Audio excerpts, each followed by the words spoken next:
Hey guys, what's happening? It's good to be back. I forgot to put myself on the screen, so it's all good though. It said I was live, but it was just a black screen. So hey, sometimes when you're out of town for a couple of weeks, things kind of get out of whack. Sporting the half and half iced tea tonight, just to kind of wet the whistle a little bit. It's good to see you guys, man. It is. We had a great trip to Austria and Greece. And but I will tell you, it is good to be home. It's good to be back. It's good to be back, kind of looking at stocks again because I didn't really do that the last 10 days. So anyway, that's kind of where my world is at now. I will tell you that I have taken or gotten 51 chicks, and so they are now out of the brooder and they are onto the pasture. I have these things. They're called chicken tractors that hold the. It's a bit of a rectangle. It's 10 feet in one direction and I don't know, probably 5 feet in the other. So maybe 50 square feet, and it holds about 25 chickens. So they are now. I have two of those out there. Got 26 in one, 25 in the other, and I have a bunch of chickens. I probably sound like I'm in a well, don't I? There, is that better? Hopefully that's better. Let's see. See if you guys are even saying.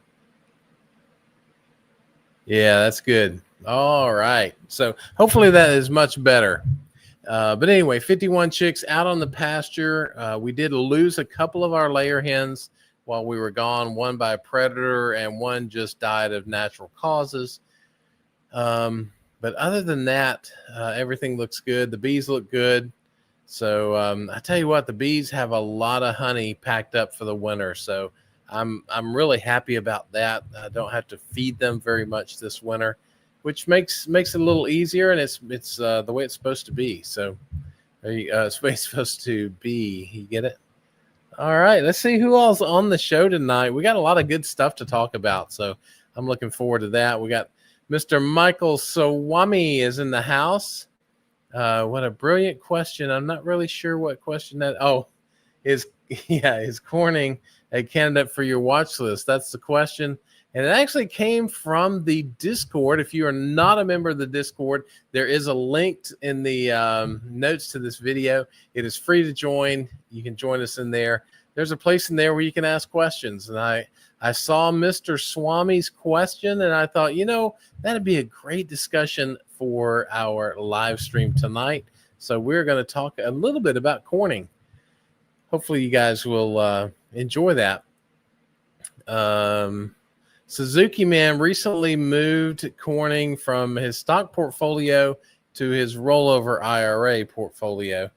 So I'm not sure. Is there a benefit to doing that? I don't know. I don't understand why that would make a difference. One is tax favored and one is not, but I don't know.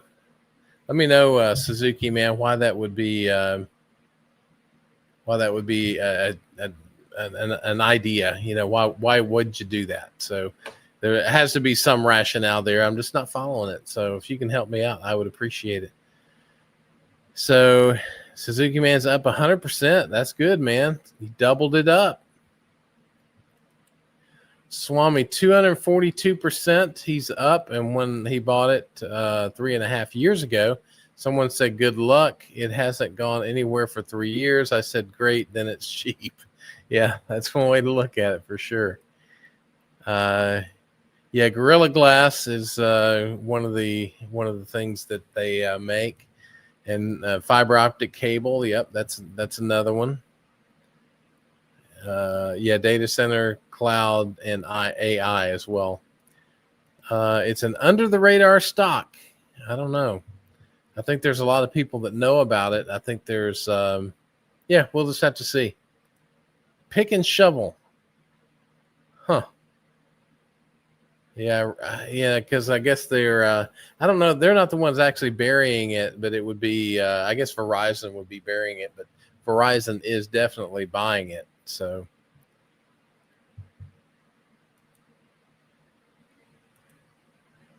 all right, let's get caught up here. So we got Mr. Swami, Mr. Suzuki Man, and we got Mr. Pat in the house. Good evening to you. After the red last week, it was nice to see green today. You know, it was really interesting that I was pretty much break even until Friday of last week. And then, we took a bit of a hit. But that's just the way the cookie crumbles. And then today we probably made our way, I don't know, a little better than halfway back from what we lost on Friday.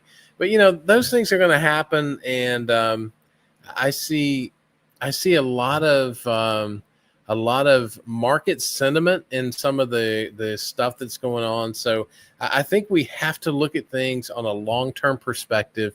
So on Friday, when there's this rift between the U.S. and China, there was a lot of people going, "Oh man, I got to get out of that. I got to get out of this stuff." And I was like, just relax, because in the long term, I think we're going to be okay. So it might have been a buying opportunity. I did end up picking up more of that small medical company Cormedics on Friday, and I bought a little bit more of that today just to get it up to 1% of the portfolio. That's one of the rules that I have, is I want to have any stock that I have. If I care enough about it, if I don't care enough about it to make it 1% of the portfolio, then I don't want to do anything with it. So I just said, you know what, I'm going to do it up to 1%. I'm now at 1.1%, so it's I'm good. So we'll see how it goes. My average cost on that's $11. It's down in the 10. Let me see where it closed today. Cormedics is 1058. Closed at 1058 today. They issue earnings here in a couple of weeks, so I'm looking forward to that. I think there may be some good news there. Based on what, I don't know. I just got a gut feel. So I'm looking forward to that getting a little bit of a pop. We'll see. Yeah, the possibility of peace in the Middle East. I don't know. I didn't see a big jump for that today. I think it was really more the China, the cooling of banter between the U.S. and China. Maybe that's what it was.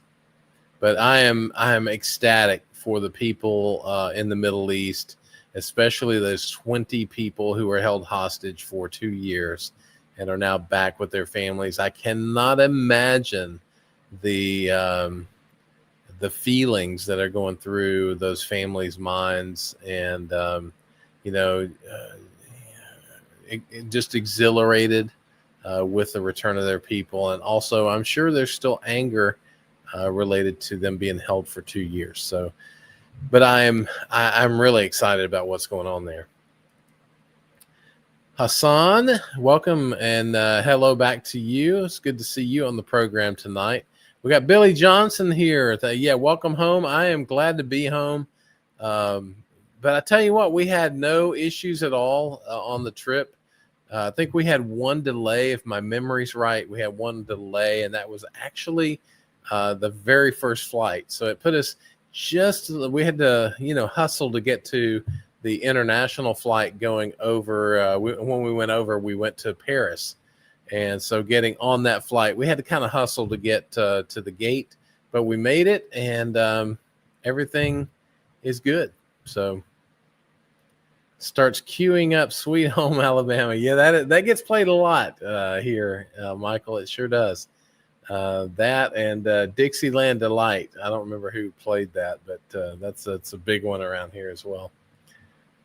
Let's see. Oh yeah, much better. Thanks, Robo Hand Tech. Yeah, my microphone was like over on this side of the desk, so I was like, projecting. So it probably felt like I was in a well. But actually, John Jay, I did not miss Friday's events. I got back here about 9:30. Thursday evening. So went straight to bed, was exhausted, was up for about 28 hours traveling, and was just exhausted. So went to bed, trying to get back on schedule, and still working on that. But I think we're in good shape. So I was able to get up and see the market crash on Friday. So no, I didn't miss it. It was I wrote it out. I didn't make any buys or sells because I just saw it as noise, right?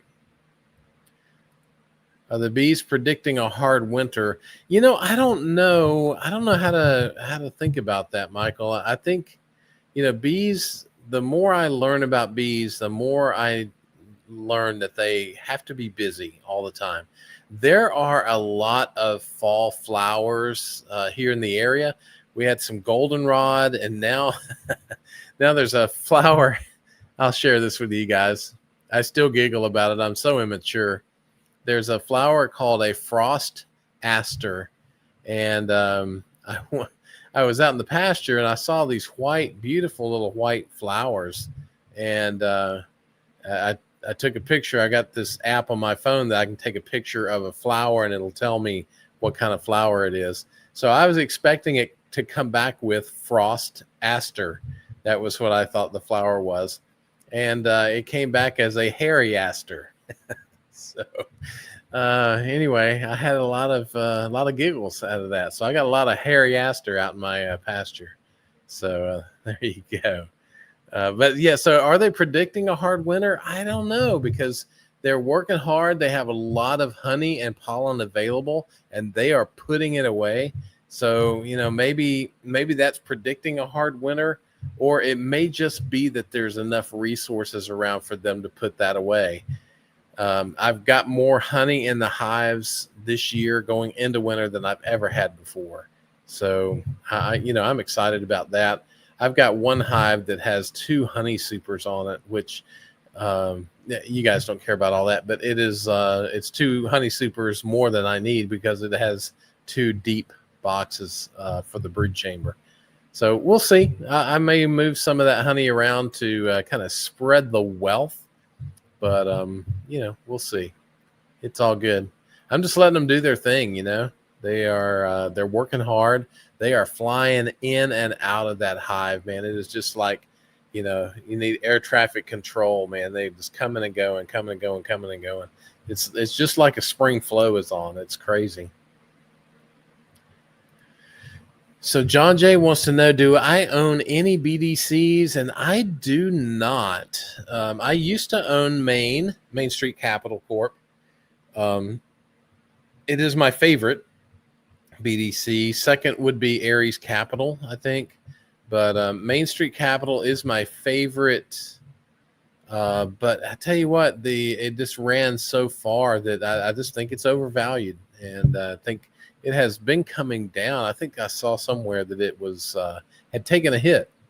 I don't know if that was Friday or today, but so no, I don't own any BDCs. I know I probably should at my age, but again, I'm after total return, not necessarily income. There's a certain level of income I want to achieve, and I have the stocks picked to do that, and I'm achieving that. But I don't need more income than that. So I'm still trying to get some total return. We'll talk about that when we get to my presentation here. But so Gendry's in the house. Good to see you, my friend. Can you please review this stock, NOMD? I added up to 4%. Your opinion matters. Well, I appreciate that. My opinion is worth what you pay for it, which is 0. But yeah, I will. I'm going to put that on my list here, and we'll look at that here in a little bit. Nomad Foods Limited, consumer staple, packaged foods and meats. Okay, yeah. Let's take a look at that. That sounds like a fun one. So Suzuki Man, I assumed it grew tax-free in a rollover. Yes, it does. And but if you sold it out of your brokerage, then you got cash sitting in there, so you need to invest that somewhere. So Yeah, no real reason. Just wanted to add it to. Okay, that makes sense. I was just wondering what was shaking. Bees seem to know better than we do. They do. There's just this innate sense that they have. But if there weren't any flowers, they wouldn't be able to bring anything in either. So I don't know. It's hard to tell. It is hard to tell. Hey, my buddy Ryan Williams is in the house. The new dad. Man, I hope all of that is going well for you. Hopefully, you're getting a little bit of sleep. It's been a while for me. My youngest is how old is my youngest now? 27. Yeah, 27. So it's been a while. But I am going to be a grandpa again very soon. Probably less than 10 days. If it goes past the 20, it will not go past the 23rd. Let's just put it that way. So, but that's a whole lot more fun than the parent thing, because you can give the grandbaby back to the parents. But no, congratulations, man. I'm happy for you guys on that. All right, so let's do a little bit of fun. I got all these cool new icons here. I need to share my screen.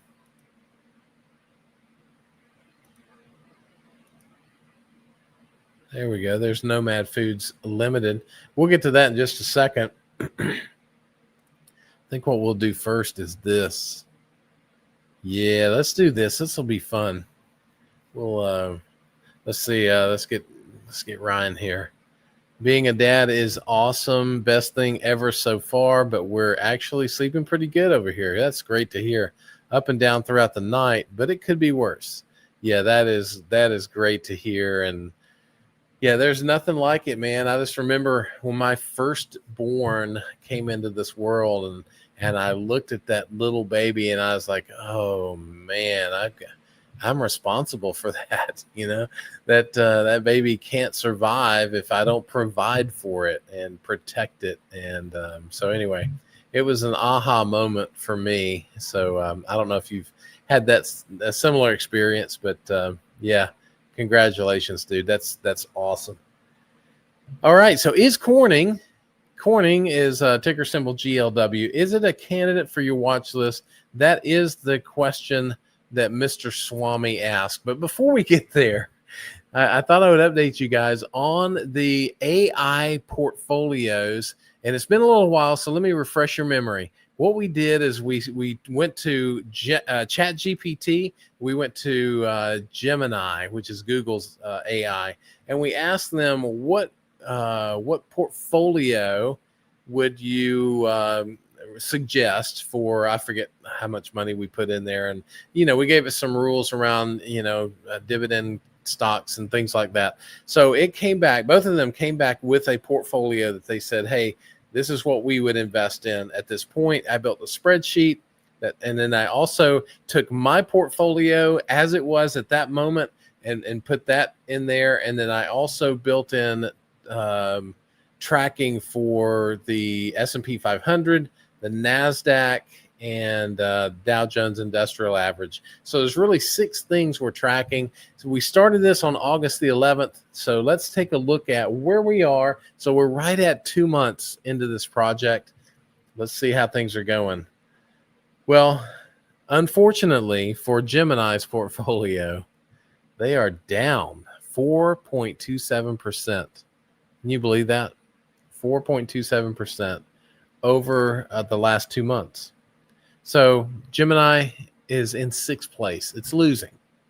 What's next? ChatGPT. ChatGPT is losing, but it's not losing nearly as much. It's down 0.74%.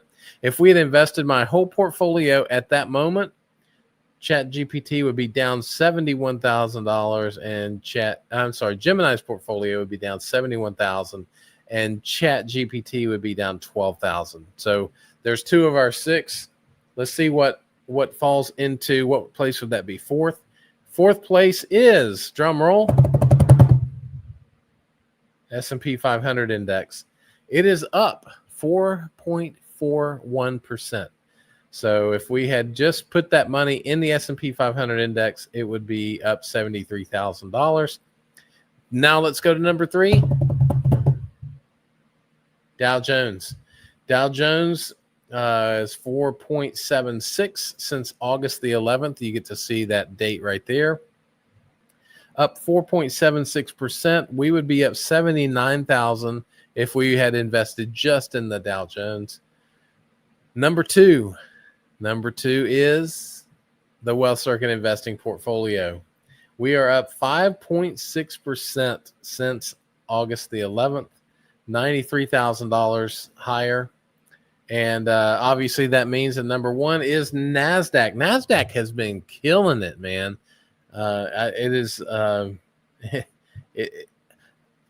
yeah, I'll show you. I've got a chart on it. Well, I'll talk about that in just a second. But anyway, we are number 2 this week. The NASDAQ, if we had invested just in the NASDAQ, we'd be up 102,000. So here's the Wealth Circuit investing year-to-date performance compared to all of these indices, right? So you see the green line is my portfolio. You can see week by week I track it. And everything went down this past week except for the NASDAQ. The NASDAQ went up.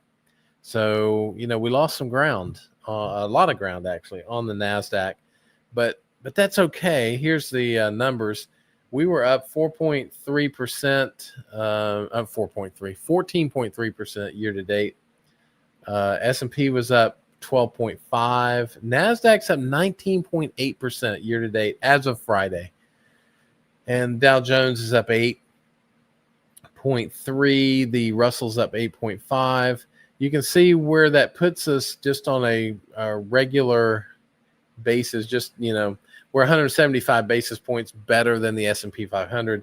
But when I look at it on a risk basis, even the NASDAQ is outperforming our portfolio, even on a risk-adjusted basis. It is just, it's just going bonkers. So NASDAQ is doing great.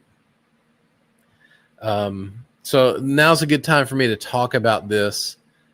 If I would never, at my age, and I can't say I wouldn't have done this because I actually did it.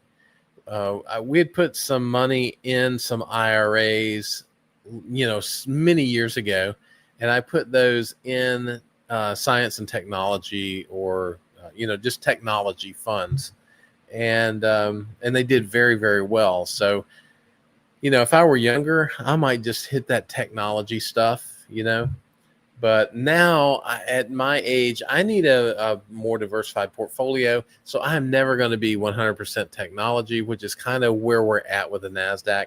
I'm never going to be 100% industrials. So I'm never going to, match the Dow Jones. I'm never going to be 100% in small cap stocks, which is Russell 2000. But, the S&P 500 probably would mimic more what my portfolio is, but even that, not exactly. So I don't try to achieve any of these indices, but I do compare the portfolio's return against them. My goal is to be 8% every year. I want 8% total return, which would include dividends and capital gains. I want to see that every year.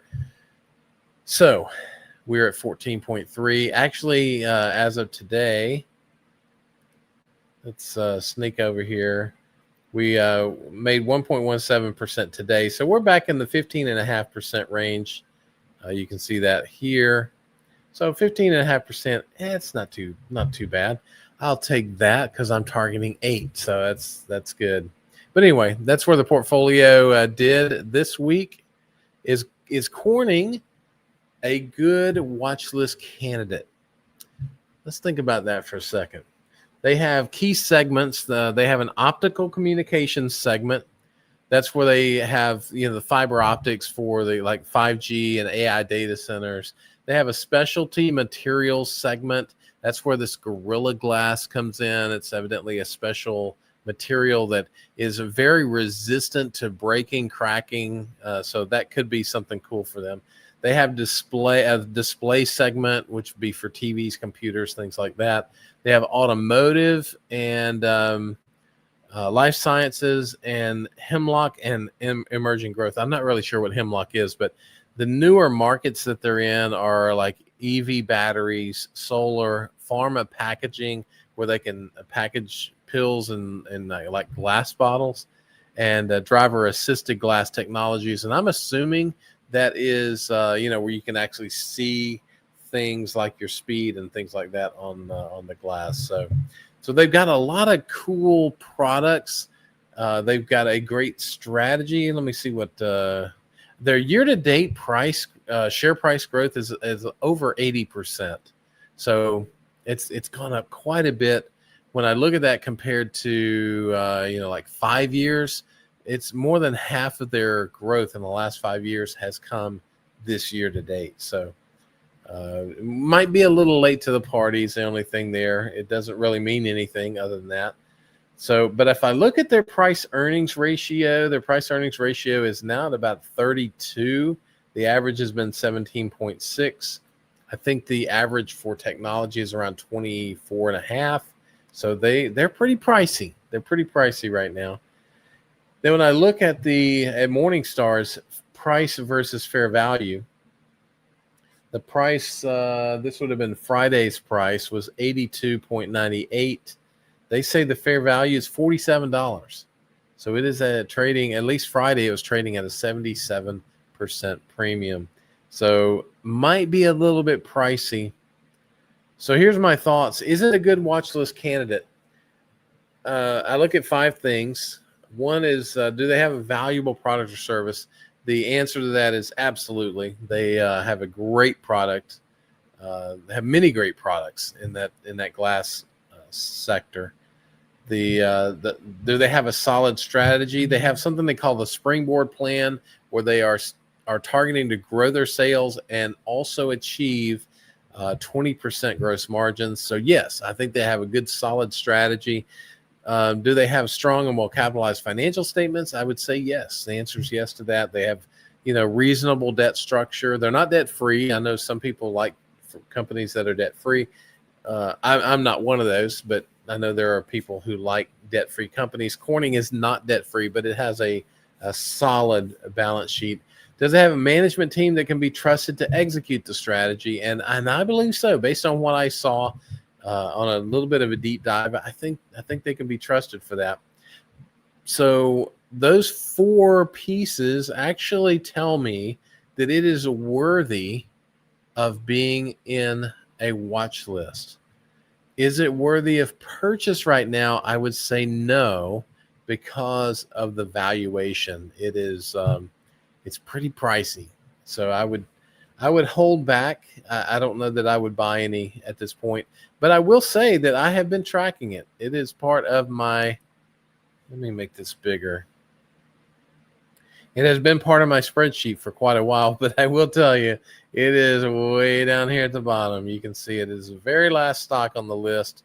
It's ranked 130th out of 130. So, and it's really because of its being, overvalued. So, and I've gone through my theory on that before, but you can see here, I think you can see this. I'm showing a potential return of minus 10%. When I look at the analysts are saying minus 9%. So we're actually in pretty good company there. They have a narrow moat. Percentage of fair value is 182. So it's 82% according to these numbers. The other challenge that I have with them is their return on invested capital is pretty low. It is about 6%. I'd love to see that double because their cost of capital is probably in that range. It might even be a little higher than that. So I think it'll be challenging from a long-term perspective if they can't get more earnings on the assets that they have. So medium uncertainty. They have a dividend safety rating of 77, a payout ratio of 50. So that's reasonable. There's nothing to get too excited about there. They don't buy back many shares, but they do buy back some. And is there anything else here of any value? Probably not. But I do track it. It is nowhere near at a place where I would want to buy it, though. I feel that there are other stocks at the top of this list that have a much better long-term value proposition than Corning. But I do love the company. I love their products. I love their management team. I just don't like the valuation, and the valuation might not be right. It is what it is. But you got to go with something, right? All right. So, Michael, hopefully that helps. Those are my thoughts on it. And let's do this. Let's look at that NOMD. I think it was Gendry that wanted to know about that. So let's switch back over to here. NOMD is Nomad Foods Limited. I've never heard of them. So let's kind of walk through. This is the way I would kind of just do a thumbnail. I would want to know a little bit about where they are, what they do, right? So they manufacture, market, and distribute a range of frozen food products in the UK and internationally. So it sounds like they're probably based in the UK. Yeah, it was founded and headquartered in Woking in the United Kingdom. So they got Bird's Eye. I've heard of that. Green Cuisine. I think I may have heard of that.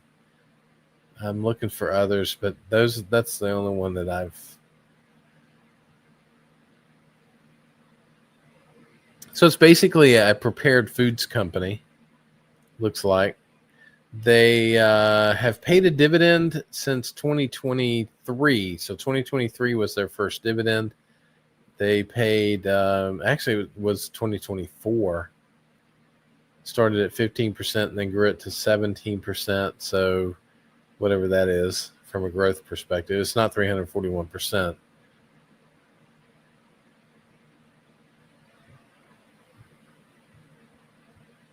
Payout ratio looks decent at a 33, 34. Earnings per share is kind of flat. Not seeing anything exciting there. Sales growth is pretty flat. Shares outstanding, they are buying back a lot of shares, it looks like. They were in 2020, they had 198 million. Now they're down to 157. So it sounds like that's where they're using their capital. The return on invested capital is around 7%. So, similar comment to Corning is I'd love to see that a little bit higher. Debt to capital is around 44%, so that's reasonable.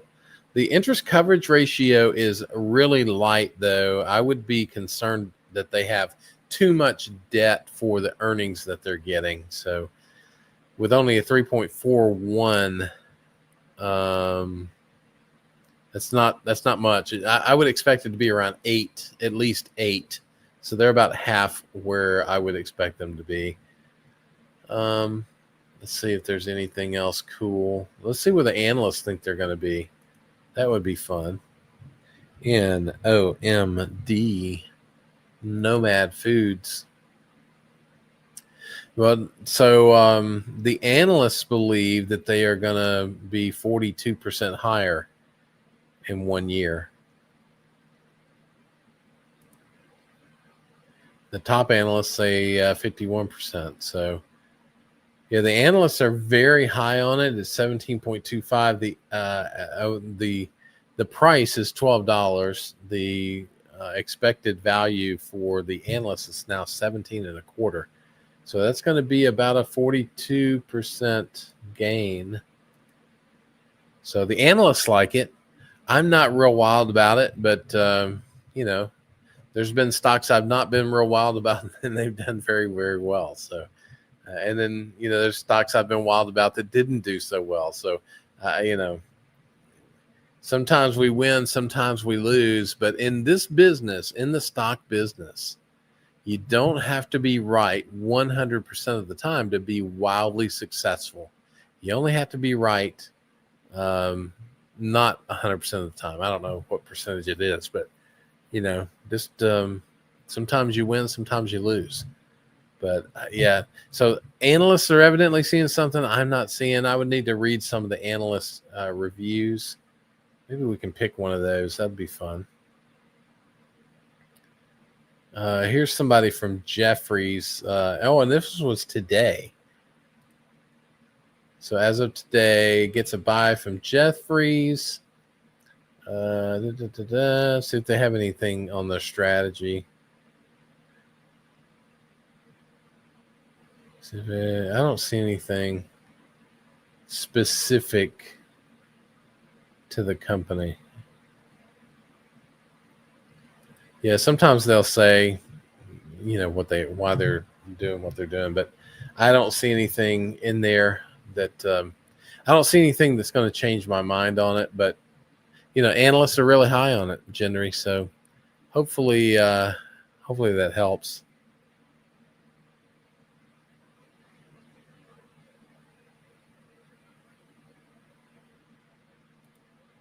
So Ryan here says it's impossible not to have that same aha moment. Yeah, I hear you. It makes you think about your investing strategy a little bit differently. Yeah, it does. It makes you realize that, there's more to life than just watching out for myself, Genry wants to know what broker that I use. I use Fidelity. I can't say that I, did some wild research, project and came out with Fidelity. It is what was used by my company when I worked, and when I retired, I was given Fidelity, and the company actually still pays for that service. So I just stay with Fidelity. It's as good as any for me. I know that there's a lot of good ones out there. So I do have another brokerage. I do have a Schwab account, but I don't use it. I do have it. It's actually a holdover. Here's a funny story. It's a holdover from, I think, my first stock brokerage account was E-Trade way back. This is like the old E-Trade. Then that got sold and became Scott Trade, I think. Then that went into TD Ameritrade, and then TD Ameritrade was bought by Schwab. I tried to close the account, and I wrote a check for the money, deposited the money, and I thought, oh, I'm good and done with it. But I had forgotten that I was going to get another penny of interest, 1 penny.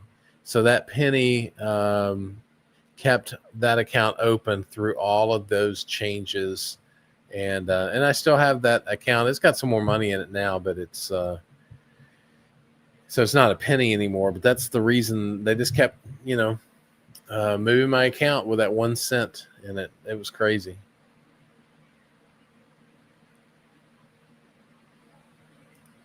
GPN, is that general?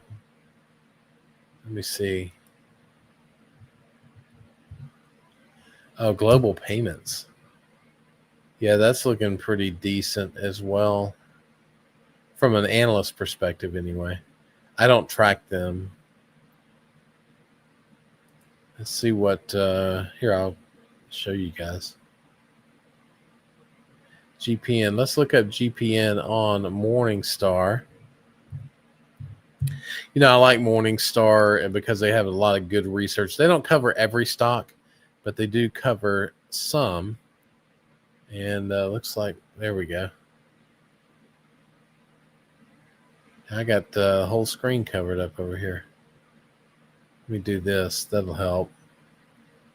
So global payments, they are saying that the fair value is 131, price is 84. It is at a 36% discount. So, from, I'd have to look at, now you got me interested in the rest of the company, GPN. So dividend safety score is 60. The yield's around 1%. Triple B minus credits rating, so they are barely investment grade. Ooh, payout ratio is only 8%. That's crazy. It looks like they have kind of flattened the dividend out. They haven't raised the dividend, looks like, in maybe 2 or 3 years. So we got a growth streak of 0. Undervalued. We saw that. Earnings are growing. See what the shares outstanding are dropping as well. So they are buying back some shares. Return on invested capital, again, is pretty low. It's one of those low return on investment stocks.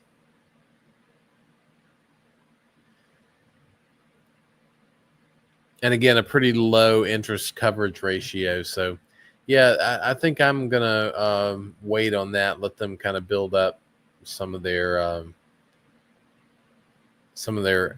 returns. So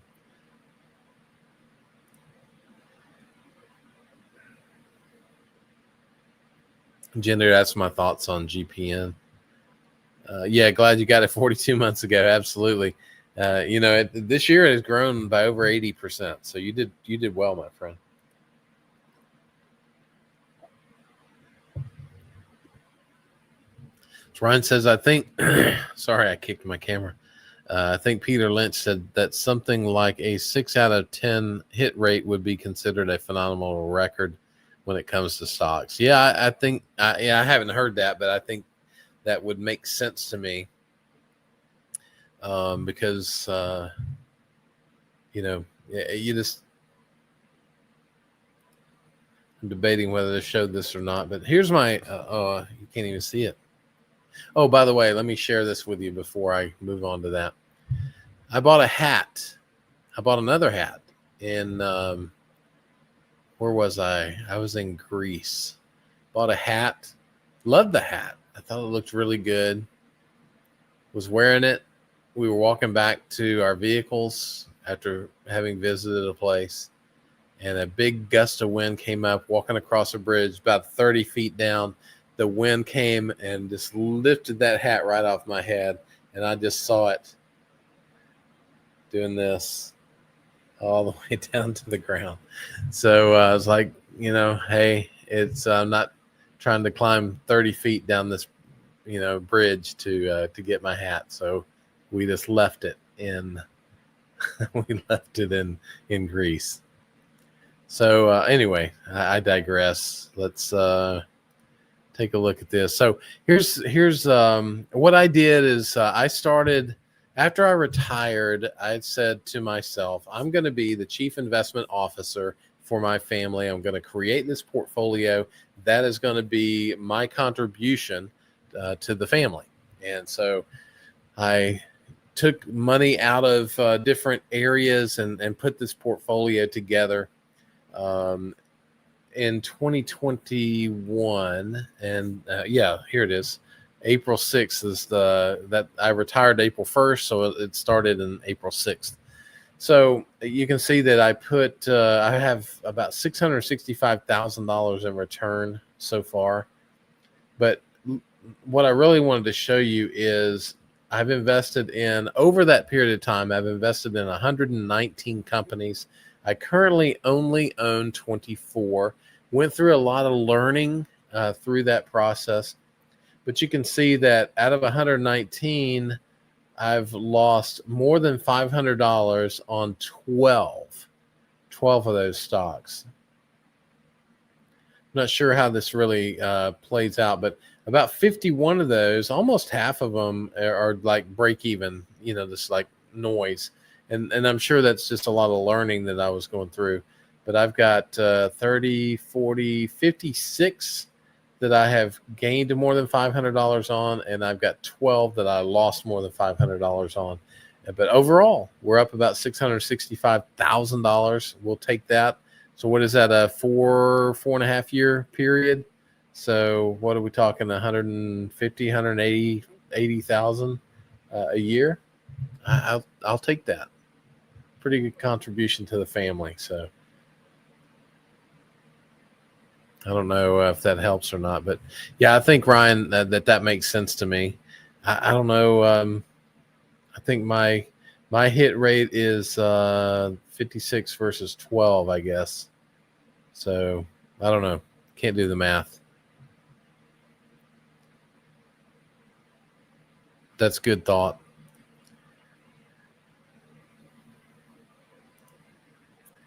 So ex-dividend dad has finally woke up. Dude, you're going to be tired tomorrow. You got to get up really early. So glad you're awake, though. Good to have you here.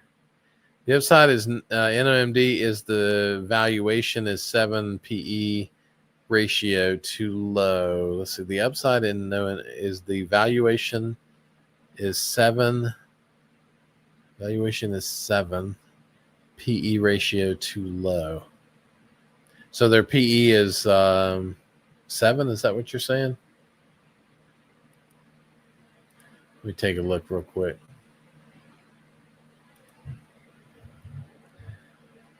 I normally don't look at the PE ratio just because earnings can be manipulated by the company. And having passed the CPA exam and having been an officer, having been a chief audit officer for a Fortune 200 company that was publicly traded, I kind of know some of the games that get played there. So let's see. PE. Where are you at, PE?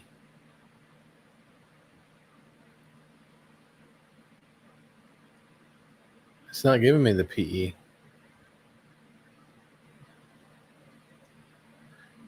Yeah, I'm not seeing the PE ratio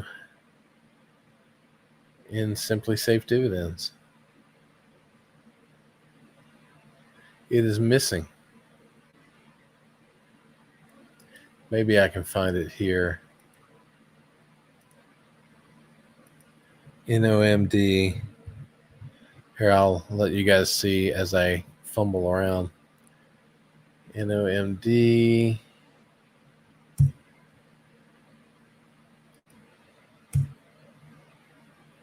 See if I can get in the overview here. Yeah, the PE, this one says 8.2. So yeah, that's pretty cheap from a price earnings ratio. But what that could mean is that there's something there that investors just don't like. And when I look at it year to date, what have they done year to date? They have dropped 25% year to date. In the last year, they dropped 31%. The last 3 years, they've dropped 11%. The last 5 years, they're down 52.73%. So they don't have a great track record of growing the value of their company. Doesn't mean they won't, but I would want to know, Gendry, I think, what are they going to do to drive growth and an additional value for shareholders?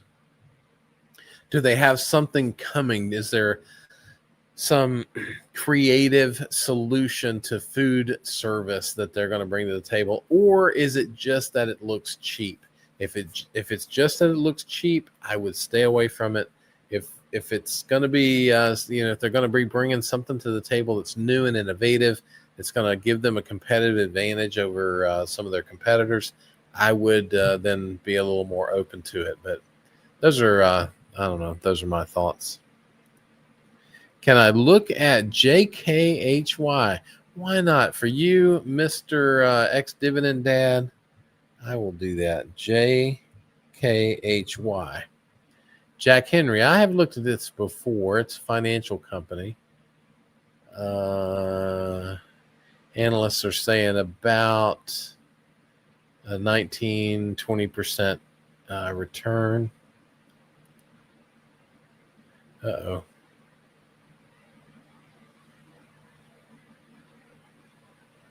There we go. JKHY. Yeah, it has a 99, a very safe dividend rating, 1.5% dividend yield. Since it's a financial company, it does not have a credit rating. They have qualified dividends. They're let's see, what else do we want to see about them? Payout ratio is reasonable at 38%. They've grown their dividend by about 5.5% over the last 5 years. So that's good. That gives me about a 6.5. And let's see what Morningstar says, JKHY.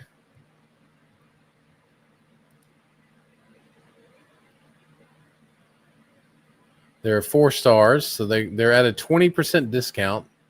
So I think there's some value to this. I would say 5. 6.5. I'd say my model would calculate somewhere around a 12% expected return over the next 12 months. That's what my model would predict.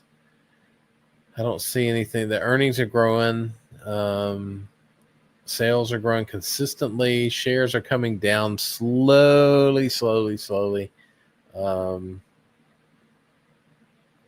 See, this is a much better return on capital. This is 19% return on capital. That's much better than what we've been looking at tonight.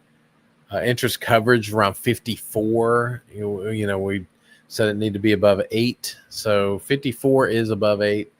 There's a lot of good things going on with Jack Henry. It's a company that probably is not as good as some in the model, but I may add this one to the model, JKHY, just because its dividend safety rating is 99. It's very, very safe from a dividend perspective. So it'd be something worth looking into. But yeah, I like them. Ex-dividend dad. I don't see anything wrong with them. Downside is 100% loss. Upside is infinity. Yeah, I'm not sure what game that is, but it could be options or just even stocks. So, good question. Did I ever trick the books? No, I did not. It was my job to find if the books had been tricked. So I was the chief audit executive. So it was my job to make sure that the controls for financial reporting were adequate and could be trusted. So it was my job not to report the earnings, but to make sure that what was reported was reasonable. So, and I think we did a pretty good job of that. Yeah, don't go there. Yeah, he didn't say cook. That's right. But anyway, that's my official answer. So, Fast Eddie's in the house. Good to see you, my friend. He worked at a pharmaceutical company and would see them hold orders or load trucks up to send them out at the end of the year to make the numbers look good. Yeah, that is right. I've seen companies do that as well. And there's going to be some of that, and even some of that was making sure that the delivery terms were appropriately stated. So FOB origin or FOB destination makes a difference. So there's a lot of things that can be played around with. So I would rather look at a valuation done based on the forward earnings and cash of the company as opposed to a price earnings ratio. Plus, there could be like one-time hits or even one-time gains, and that would kind of distort the PE ratio for that particular year. So I don't trust the PE ratio a lot. I would much rather look at the forward valuation of the company. So let me get rid of some of this. Clean the screen up a little bit. Yeah, that's right. When we invest, we can only lose 100%. We can't lose more than what we have. But if you're doing options, and you're leveraged, you actually can. And you go into poorhouse, in the debtor's prison, that's what they used to call it. So, but yeah, that's right. I get it now, Michael. Thank you. Bernard is late, but he's in the house. Good to see you, buddy. Did I purposely miss your question on Amazon? I did not. I didn't even see it. Let me look back up here. And I've gone back past where you said you woke up. Maybe you did it in your sleep. You said you woke up, JKHY. Did I trick the books? There's nothing there, man. I don't know. I don't know what you're talking about. Or is it in the Discord? I don't know. I don't know what your question is on Amazon. Maybe you could restate it and we can take a look at it. 7.75 PE. Is that for yeah, I mean, it's just depends on where you get the data, but it's going to be somewhere in that 8 range. So, Chef Kevin, I do enjoy cooking. You know, I just enjoy. I enjoy learning. Part of my makeup is that I like to have. Yeah, I'm pretty detail oriented, so recipes and that are meaningful. So let's see.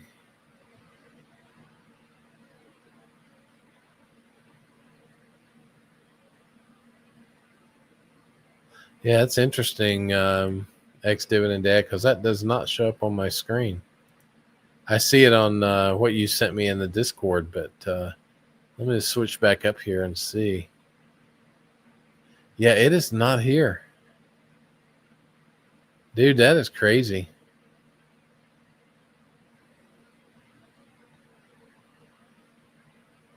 Yeah, that's wild, man. It is not. I see it in what you sent me in the Discord, but I do not see it on this. What is this called? StreamYard feed. But anyway, let's take a look at it. So he's asking about Amazon, and is Amazon? Is there something going on with Amazon that it's down year to date? So let's take a look. AMZN. I do have Amazon on my watch list, but I do not own it. Here, let me show you guys what I'm looking at. Dun, dun, dun, dun. Overview. So year to date, it's down. It's down only 1%, but you would want it to be up about 20, right? Last year, it's down 15%.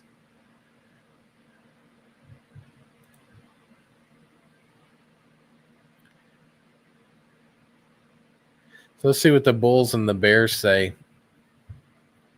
The Bulls say that Amazon has built the 3rd largest ad business in the world behind Meta and Google.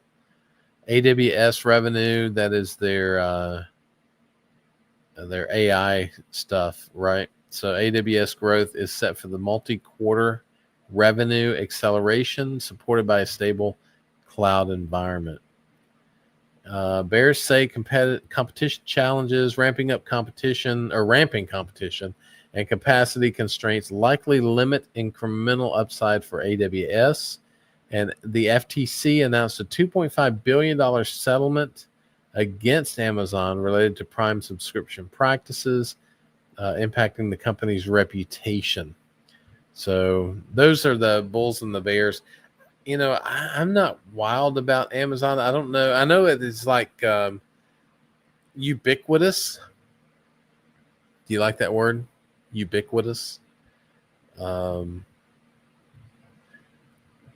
could give you the origin of that, but we're out of time almost, so I don't think I will. I'll save that for another moment, but it's pretty cool. So ubiquitous means that it's everywhere, right? So Amazon is everywhere. Everybody is buying almost everything from Amazon. So I don't know how much growth is there. This AWS is a big deal, and evidently there's a lot of competition there. There's I don't know. I just think that I think it would need to even come down further. Yeah, its PE ratio is 33. Let's see what our friends over at Morningstar say about it. 3-star. It's fairly valued. It's you know, trading around 220, and the fair value is 245. So I don't see anything crushing that makes me want to invest in Amazon. So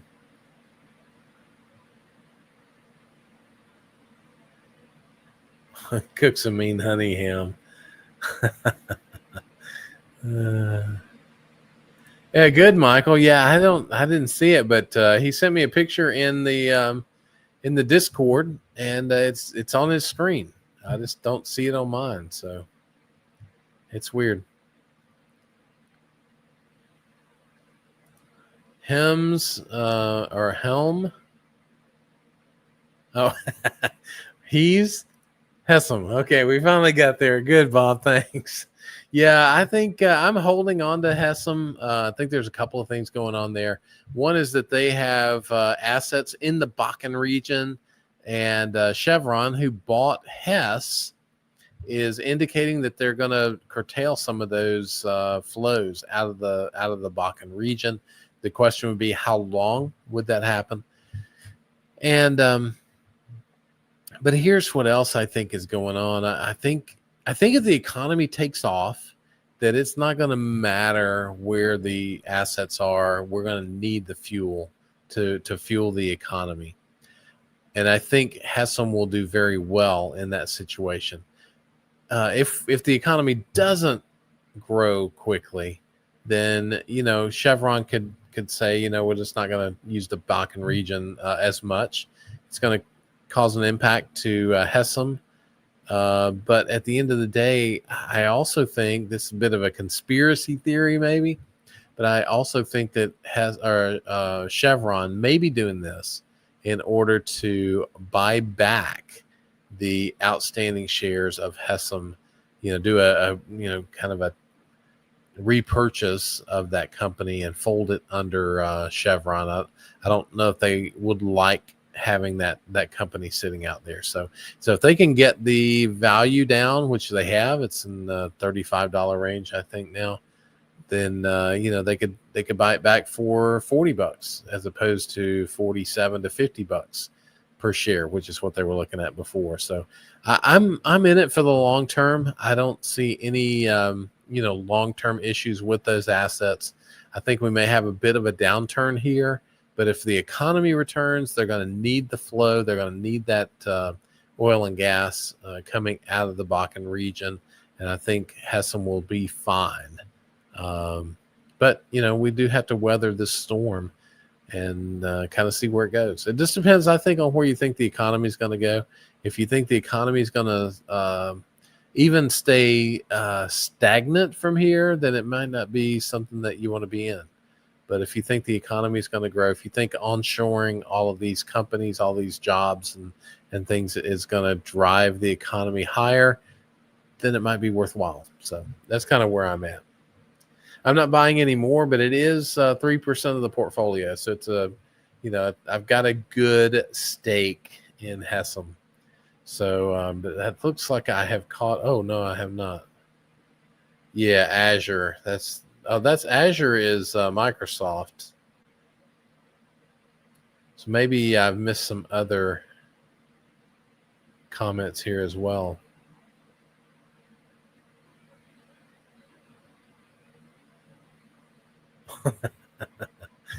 That's funny. Query: can Bakken oil be refined in the U.S.? Yes. because Hess was refined in the U.S. I think there are lines that take it from that what is it, South Dakota, Minnesota area down to be refined. So yes, Bakken oil can be refined in the U.S. So. All right, guys. I think that's it, man. We went 7 minutes over. Oh no, we went 5 minutes over. So I appreciate you guys being here. I'm glad to be back in the country. We will. So, just am I sure? No, but it's never stopped me from giving a wrong answer before. uh, I don't know where else it would be refined. It was owned by Hess. These were assets that were owned by Hess originally, and I don't know where else it would be refined. So we'll get Mr. Income, Fender, whatever it is, Fender 56 or 59 or something like that. We'll get him to check in on that. He is the expert on all things oil and gas. So we'll check with him and see what the answer is. And I'll put that out in the Discord. Maybe he'll opine on that. So, but yeah, no, Michael, I appreciate you, my friend. I love you too, man. You're great. I'm glad you're around. One of these days, I'm gonna have to travel down to Houston and see what's going on. Maybe we can have a coffee or something. So, and ex-dividend dad, one of these days, I'm gonna get up to Northern Indiana, check you out, and maybe we can go to a Lions game, one that they might win. So anyway, I appreciate you guys. Looking forward to this coming week. It's always a fun time when you don't know where the administration is going to go. So just stay long-term focused, and we'll get through this together. So yeah, you come on to Sweet Home Alabama, man. I'll play that loud and proud for you. So we could do this forever, but I appreciate you guys, and I'll see you on the next one.